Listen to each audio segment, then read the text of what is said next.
Siapa menyangka dan menduga kalau Caimin, Ketua Umum Partai Kebangkitan Bangsa atau PKB yang selama ini justru lebih akrab dengan istana, tiba-tiba saja berbalik arah untuk siap menjadi pendamping Anies Baswedan.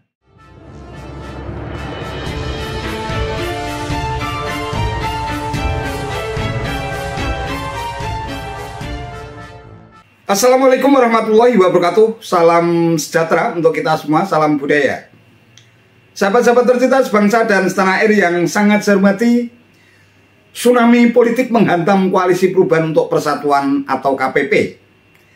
Tidak ada angin, tidak ada hujan, tiba-tiba saja Partai Nasdem dan bakal Capres Anies Baswedan dikabarkan sepakat untuk meminang Ketua Umum PKB Muhaimin Iskandar yang akrab disapa Caimin sebagai bakal cawapres. Karuan saja Partai Demokrat yang sejak awal sangat berambisi untuk menjadikan sang Ketua Umum Agus Harimurti Yudhoyono alias AHY sebagai bakal cawapres pendamping Anies Baswedan murka dan meradang. Kemarin 30 Agustus 2023 kami mendapatkan informasi dari Sudirman Said mewakili Capres Anies Baswedan bahwa Anies telah menyetujui kerjasama politik Partai Nasdem dan PKB untuk mengusung pasangan Anies Baswedan Muhaimin Iskandar. Kata Sekjen Demokrat Tengku Rifki Harsha pada hari Kamis 31 Agustus 2023. Rifki lebih lanjut menyatakan bahwa langkah tersebut dilakukan secara sepihak atas inisiatif Ketua Umum Nasdem Surya Paloh dan dianggap sebagai bentuk pengkhianatan terhadap semangat perubahan, pengkhianatan terhadap piagam koalisi yang telah disepakati oleh ketiga parpol, Nasdem, PKS, dan Demokrat. Bahkan Kepala Bapilu Partai Demokrat Andi Arief menyebut sikap Anies Baswedan sungguh pengecut.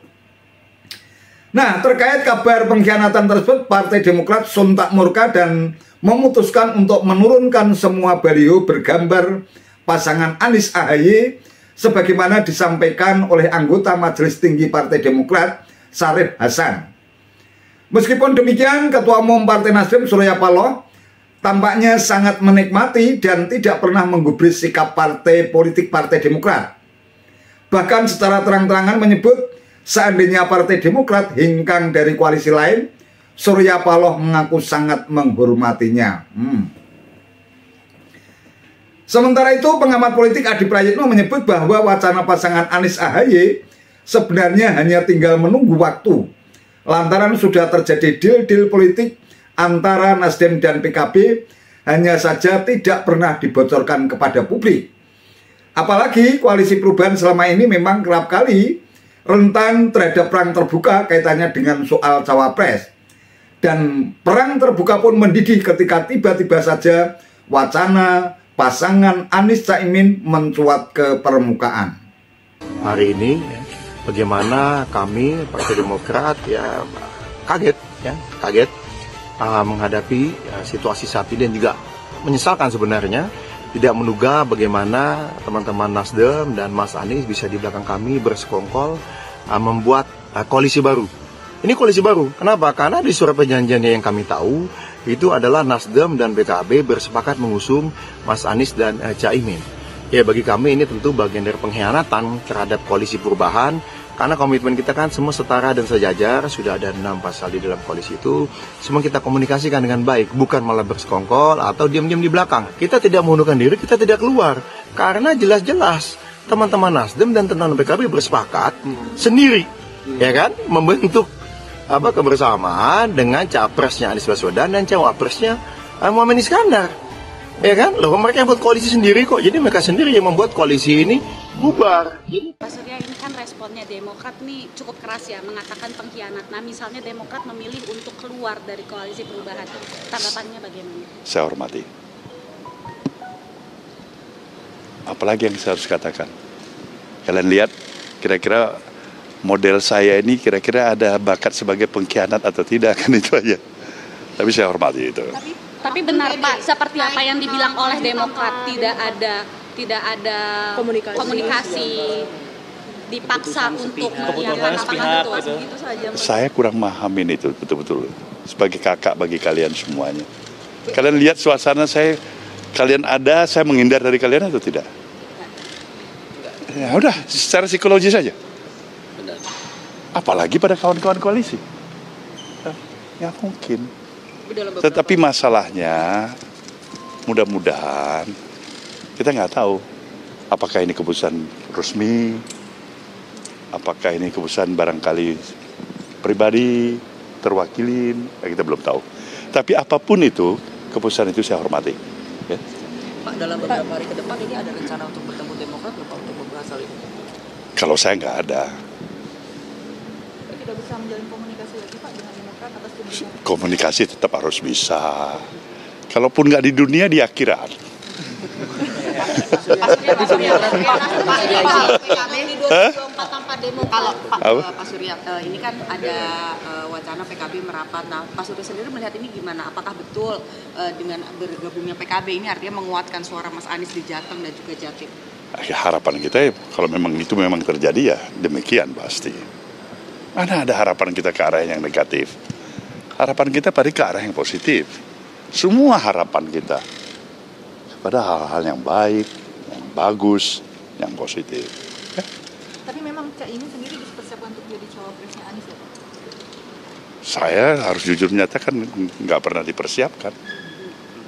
Nah, ini jawaban spontan seperti ini supaya kalian nilai ada kejujuran atau tidak. Nggak ada mempersiapkan. Pak Surya, berarti Pak, ini Pak koalisi ketemu dengan Pak Jokowi tadi apakah ada arahan khusus dari Pak Jokowi? Nggak ada arahan. Tapi sampaikan salam-salam pada teman-teman pers ada. Pak Surya, ini berarti apakah koalisi perubahan ini nantinya ke depannya akan bubar dan Pak Surya memilih untuk nasdem dengan PKB saja cukup? Nah, insya Allah apa yang terbaik lah ya. Nah, kenapa kita harus paksakan bubar kalau memang dia bisa bertahan baik, bagus, berkembang. Syukur-syukur apa yang direncanakan bisa tercapai. Nah, ini kan satu ridho yang bagus. Nah, kita nggak tahu. Mengingat PKB juga di dalam koalisi pemerintahan, apakah masih tetap menginginkan perubahan atau? Perubahan itu apa? Ada di mana saja, kapan saja, oleh siapa saja. Esensinya perubahan. Bagaimana kita katakan mendikotomikan seakan-akan hak perubahan adalah hak mereka yang di luar pemerintahan. Ya, udah cilaka cara berpikir kita seperti ini. Perubahan itu harus dijalankan, suka atau tidak suka, bagi siapa saja. Yang suka dia akan melakukan perubahan itu dengan kesadaran. Yang tidak suka dia sudah tidak perlu. Terjadi perubahan tanpa dia pahami. Perubahan itu terjadi juga secara automatically. Nah itu. Ya proses pendidikan politik esensinya harus tetap berjalan di negeri ini. Tapi saya selalu mengingatkan, di dalam suasana kita menghadapi kompetisi, ya kan, selalulah kita harus menjaga sebetulnya suasananya seoptimal mungkin. Harapan saya harmoni di dalam berkompetisi. Kan jauh kita bisa lebih baik ketika kita melempar senyum daripada caci maki di antara kita satu sama lain. Ya, baik. Bagaimana Bapak menjawab bahwa di dalam fraksi, di dalam Nasdem sendiri ada beberapa fraksi termasuk yang mendukung Mas AHY sebagai cawapres dan tidak? Saya belum tahu, kita nanti pakai teleskop itu. Saya belum dikasih teleskop sama Anda. Bagaimana saya bisa cek satu persatu nih, paksi 1, paksi 2, paksi 3. Tapi yang jelas kan kalian tahu struktur partai ini begitu simpel ya.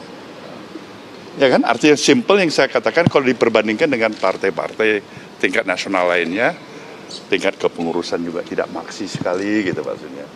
Dalam struktur partainya ya itu saya pikir lebih memudahkan untuk dipahami. Tapi kalau dikasih kiriman teleskop, nanti kita akan cek. Oke, baik. Apa lagi? Terakhir. Pak Sudirman Said kan menyebut bahwa nama Mas AHY itu sebetulnya sudah pernah muncul, bersedia jadi wapres. Tapi ada partai yang setuju dan tidak setuju. Apakah itu Nasdem salah satunya yang tidak setuju sama AHY? Saya tidak pernah menyatakan tidak setuju kepada Mas AHY. Sungguh saya harus katakan itu. Apalagi di dalam publik, atau pertemuan dimanapun, tulisan, apa, nah ada. Dia adik saya. AHY sebagai seorang adik, orang muda, pemimpin muda yang saya harapkan the rising star ke depan nantinya harusnya. Ya, baik. Terima kasih. Terima kasih. Udah. Ya, Mas Tipal, sebenarnya sejak semalam itu perdebatannya bukan lagi PKB akan hengkang atau tidak dari kubu koalisi Prabowo Subianto, tapi memang informasinya di kalangan media, di kalangan aktivis, pekerja-kerja politik, itu sudah agak mulai maju, bahwa sudah ada kesepakatan politik antara Nasdem dan PKB, dan memang ini tidak diekspos ya ke publik ya, soal bagaimana keduanya ini sangat mungkin akan berkoalisi di 2024. Bahkan yang menurut saya infonya sangat tepat itu, bahwa akan segera diumumkan koalisi antara Nasdem dan PKB, koalisi antara Anies Baswedan dan Gus Muhaimin dalam hitungan beberapa hari ke depan. Dan Termasuk kunjungan Pak Anies Baswedan ke Jombang itu sudah menguatkan sinyal itu? Itu bagian dari salah satu tanda alam saja sebenarnya. Tapi kalau per hari ini sekalipun perdebatan-perdebatan di kalangan media itu memang setengah percaya ataupun separuhnya juga percaya terkait dengan informasi yang begitu cepat soal kemungkinan Anies Baswedan dan Cak Muhaimin itu akan bergandengan berkoalisi di 2024. Jadi bagi saya perdebatannya bukan lagi 11-12, tapi kapan kira-kira ya Anies Baswedan dan Gus Muhaimin akan segera diumumkan oleh Nasdem dan PKB sebagai pasangan calon di 2024. Nah, ini yang kita tunggu sebenarnya ke depan. Kalau masih bicara tentang apakah PKB 11-12, apakah akan hengkang ke poros mana? Saya kira itu perdebatan 2 bulan yang lalu. Nah, ke depan kita tinggal tunggu kapan ini Gus Saiful untuk mengumumkan duet antara Anies Baswedan dan Gus Muhaimin. Udah itu aja jalan cerita. Teman-teman Poros Perubahan ini kan selalu ingin tegaskan satu hal, bahwa sekuat apapun dinamika politik, mereka ini tegak lurus iman politiknya akan bersama di 2024. Tapi kan publik tidak bisa menutup mata bahwa di internal Poros Perubahan ini kan sering terjadi perang terbuka. Persoalan cawapres misalnya, ya kita bisa lihat bagaimana pernyataan Andi Arief dengan Ahmad Ali itu kan saya kira memang saling menegasi satu sama yang lainnya. Bahkan yang terbaru ketika ada isu terkait duet Ganjar dan Anies, tweet Andi Arief itu kan secara tidak langsung dia menohok dan dia ingin menuding Nasdem itu sebagai pengkhianat. Ya Demokrat tetap bersama PKS meski ada satu partai yang kemudian disebut dengan pengkhianat. Siapa lagi kalau ini yang kita sebut sebagai up and down, hubungan yang menurut saya memang agak sedikit mendidih. Dalam konteks itulah kemudian safari politik Anies ketemu dengan elit-elit partai di Poros Perubahan menjadi penebal. Jangan sampai perang terbuka ini selalu disampaikan kepada publik. Ini nggak kontraproduktif karena poros perubahan yang lain, poros-poros yang lain maksud saya, itu akan tergoda untuk mengajak kerjasama partai-partai yang ada di dalamnya. Ya terbukti ketika ada isu soal Ganjar dan Anies, pada saat yang bersamaan nggak lama setelah itu isu tentang Sandi dan Ahy juga muncul. Itu artinya publik, elit-elit yang melihat dari jauh, Poros Perubahan ini kan nggak solid-solid amat. Kuncinya adalah soal cawapres. Ini yang sampai sekarang belum clear, makanya Gus Coy tadi mengumumkan ya ini kan ibarat iman, yaziduh wa yangkusu, jadi kadang ya turun kadang naik, ada dinamika di dalamnya yang memang ini tidak bisa ditutup-tutupi.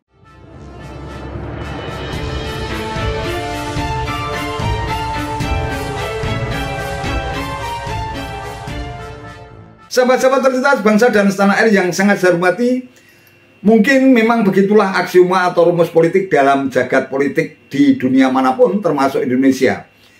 Tidak ada kawan dan lawan abadi. Yang abadi adalah kepentingan itu sendiri. Siapa menyangka dan menduga kalau Caimin, Ketua Umum Partai Kebangkitan Bangsa atau PKB yang selama ini justru lebih akrab dengan istana, tiba-tiba saja berbalik arah untuk siap menjadi pendamping Anies Baswedan. Namun bisa jadi Ketua Umum Partai Nasdem, Surya Paloh, tampaknya memang mempunyai hitungan-hitungan politik tersendiri, terutama dari sisi elektoral politik. Tampaknya posisi tawar Caimin, Ketua Umum Partai PKB, memiliki daya tawar politik, memiliki kekuatan politik elektoral yang jauh lebih menguntungkan ketimbang menggandeng AHY sebagai Ketua Umum Partai Demokrat yang dianggap masih belum memiliki rekam jejak dan pengalaman politik yang lebih bagus ketimbang Caimin. Hal ini memang tampaknya sudah diprediksi bahwa perang dingin yang selama ini berlangsung khususnya antara Partai Demokrat dengan Partai Nasdem berkaitan dengan soal cawapres bagikan bom waktu yang setiap saat bisa meledak. Hal itu bermula ketika pada bulan Juni yang lalu Partai Demokrat ini sempat untuk memberikan ultimatum kepada Anies Rashid Baswedan termasuk Partai Nasdem agar segera mengumumkan bakal cawapresnya. Partai Demokrat beralasan bahwa hal ini penting untuk mempersiapkan diri sehingga mobilitas partai dalam upaya untuk membuat pasangan Anies AHY ini bisa memberikan harapan politik kepada masyarakat luas, kepada rakyat, ternyata sama sekali tidak digubris oleh Partai Nasdem. Bahkan terkesan Partai Nasdem dan Anies Baswedan terkesan sengaja untuk mengulur-ulur waktu demi mencari momentum yang tepat bagi Anies Baswedan untuk mencari pendampingnya sebagai cawapres pada detik-detik terakhir menjelang pendaftaran pasangan capres dan cawapres ke KPU. Dengan demikian, kalau dugaan ini benar, maka Partai Demokrat tidak memiliki kesempatan untuk hengkang dari KPP atau Koalisi Perubahan untuk Persatuan. Nah, pertanyaan yang kemudian muncul, bagaimanakah apabila Koalisi Persatuan untuk Persatuan ini akhirnya bubar? Taruhlah misalnya Partai Demokrat maupun Partai Keadilan Sejahtera atau PKS ini akhirnya hengkang dan balik kanan untuk mendukung koalisi yang lain. Berdasarkan jumlah kursi yang ada di DPR, jumlah kursi antara Partai Nasdem dan Partai Kebangkitan Bangsa atau PKB ini sebanyak 117 kursi. Nasdem sebanyak 59 kursi, sedangkan PKB 58 kursi. Dan jika digabungkan ada sekitar 117 kursi dari 575 kursi yang ada di DPR.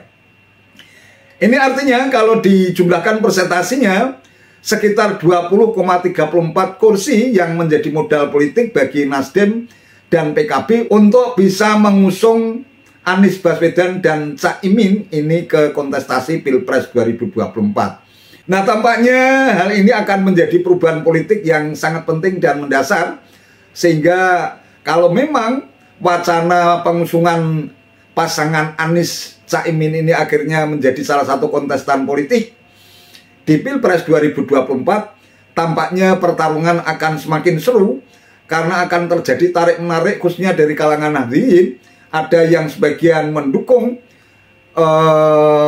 Ganjar Pranowo dan cawapresnya atau pasangan Prabowo dan cawapresnya, kemudian pecah untuk dibagi-bagi ke pasangan capres-cawapres Anies Baswedan dan Caimin. Meskipun demikian, kekuatan elektoral dalam sebuah kontestasi politik tidak bisa dihitung secara matematis. Bisa jadi akan terbuka kemungkinan dinamika perubahan dalam konstelasi politik tanah air menjelang Pilpres 2024. Tentu saja hal itu akan sangat ditentukan oleh mobilitas partai dari pendukung masing-masing capres-cawapres untuk bisa meraih simpati dan empati rakyat. Namun memangkah benar wacana pasangan capres-cawapres antara Anies Baswedan ini dengan Caimin benar-benar akan menjadi sebuah fakta politik? Tentu kita masih harus menunggu ketegasan sikap dari Koalisi Perubahan untuk Persatuan yang saat ini memang sedang terjadi guncangan dan tsunami politik yang luar biasa dahsyat. Wallahu a'lam bishawab. Itu saja yang bisa saya sampaikan. Terima kasih atas perhatiannya. Wassalamualaikum warahmatullahi wabarakatuh.